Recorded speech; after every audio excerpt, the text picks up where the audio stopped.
प्रस्तावक को डराया गया है, धमकाया गया है, अवरोध किया गया क्योंकि इसको लाया नहीं गया है। चुनाव में पूरी तरह से आप देख सकते हैं कॉन्स्पिरेसी कैसी है, भाजपा ने रची हुई है। भाजपा ने खेल खेला है, ये हथकंडा अपनाया है। भाजपा डरी हुई है, एक का नामांकन रद्द करके लोकतंत्र की हत्या की है। पर जनता के मन में भारी आक्रोश है। वो 11 के रूप में हम कांग्रेस के तरफ में मतदान करेगी। गुजरात की बात की जाए तो 7 मई के दिन तीसरे चरण में गुजरात की तमाम 26 बैठक सीट पर चुनाव होना है, जिसके लिए नामांकन भरने की आखिरी जो तारीख थी वो 19 अप्रैल थी। कांग्रेस ने 24 सीट से तमाम उम्मीदवारों का जो नामांकन था वो दाखिल कर दिया था, लेकिन कल भारतीय जनता पार्टी के नेता की तरफ से सूरत के जो कैंडिडेट थे नीलेश, उनके सामने विरोध जताया गया। उनका जो फॉर्म था उसके अंदर उनके जो प्रस्तावक के सिग्नेचर थे उसको लेकर चुनाव आयोग में शिकायत दर्ज करवाई गई। और कल जब ये शिकायत दर्ज करवाई गई तो जो 3 प्रस्तावक थे नीलेश बंबानी के, उन्होंने खुद एक एफिडेविट चुनाव अधिकारी के सामने किया था कि ये हस्ताक्षर उनके नहीं है, और इस बात का रिकॉर्डिंग भी चुनाव आयोग ने कल ही कर लिया था। इस बात को लेकर 24 घंटे का वक्त कांग्रेस के कैंडिडेट को दिया गया था कि वो अपना पक्ष रखें। जो हस्ताक्षर उनके प्रस्तावकों के हैं, जिनको लेकर सवाल उठाया जा रहा है, क्या ये हस्ताक्षर उन्हीं के हैं या नहीं। आज सुबह 9 बजे का वक्त दिया गया था जब नीलेश कुंभानी अपने एडवोकेट के साथ सूरत में चुनाव अधिकारी के सामने मौजूद रहे। हालांकि उनके साथ जो उनके 3 प्रस्तावक थे उनमें से कोई मौजूद नहीं रहा, और अभी लगभग आधे घंटे पहले चुनाव अधिकारी की तरफ से स्पष्ट कर दिया गया है कि उनका जो फॉर्म है वो रद्द कर लिया गया है। इसी बारे में बातचीत करने के लिए मनीष दोशी, गुजरात कांग्रेस के मुख्य प्रवक्ता, हमारे साथ मौजूद हैं। मनीष भाई, किस तरह से देख रहे हैं, क्योंकि चुनाव 7 मई को होना है, उसके पहले 19 तारीख तक फॉर्म भरा जाना था। आपके एक कैंडिडेट का जो फॉर्म है वो रद्द कर दिया गया है। लोकसभा के चुनाव के लिए कांग्रेस ने सभी 24 और हमारे 2 गठबंधन के साथी 26 से 26 का नामांकन दर्ज किया था। पूरी तरह से हमारा प्रचार प्रसार चालू हो गया था।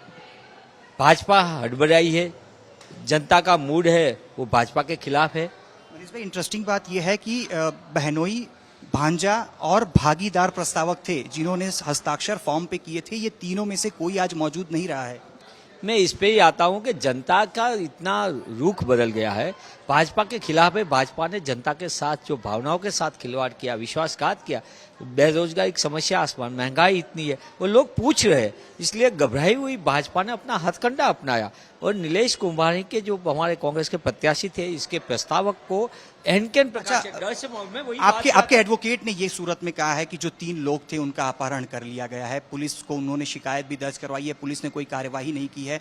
पहले वो तीनों को लाना चाहिए था, हस्ताक्षर मैच करवाने चाहिए थे। इस पर आप क्या कहेंगे?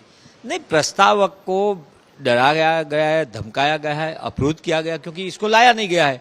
चुनाव में पूरी तरह से आप देख सकते हैं कॉन्स्पिरेसी कैसी है, भाजपा ने रची हुई है। इस तरीके से स्टैम्प पेपर एक ही जगह से चारों का, प्रस्तावकों का, डमी का भी प्रस्तावक का वहां से है, वो नंबर है वो भी साथ में है, एक ही नोटराइज किया हुआ है, एक ही जगह पे प्रिंट हुआ है। तो पूरी खेल में भाजपा ने खेल खेला है, ये हथकंडा अपनाया है। भाजपा डरी हुई है, एक का नामांकन रद्द करके लोकतंत्र की हत्या की है। पर जनता के मन में भारी आक्रोश है। वो 11 के रूप में हम कांग्रेस के तरफ में मतदान करेगी और कांग्रेस को बड़ा नतीजा देके एक बात स्पष्ट कर देगी कि भाजपा का हर हथकंडा नाकाम होगा। मुझे पूर्ण विश्वास है गुजरात की जनता पे। और जिस तरीके से प्रस्तावकों को डराया गया, धमकाया गया, हमने पुलिस तंत्र ने कार्रवाई करनी वो नहीं किया। चुनाव आयोग की जो जिम्मेदारी बनती है कानूनी तौर पर, इसकी फर्ज बनती है, इसमें भी कहीं ना कहीं कमियां रही है। तो मैं मानता हूं ये पूरी तरह तंत्र है, भाजपा सत्ताधारी पक्ष है, इसके दबाव में है। और दबाव की वजह से जो हमारे सामने एक के बाद एक जो घटनाक्रम सामने आता है, इसमें स्पष्ट दिख रहा है।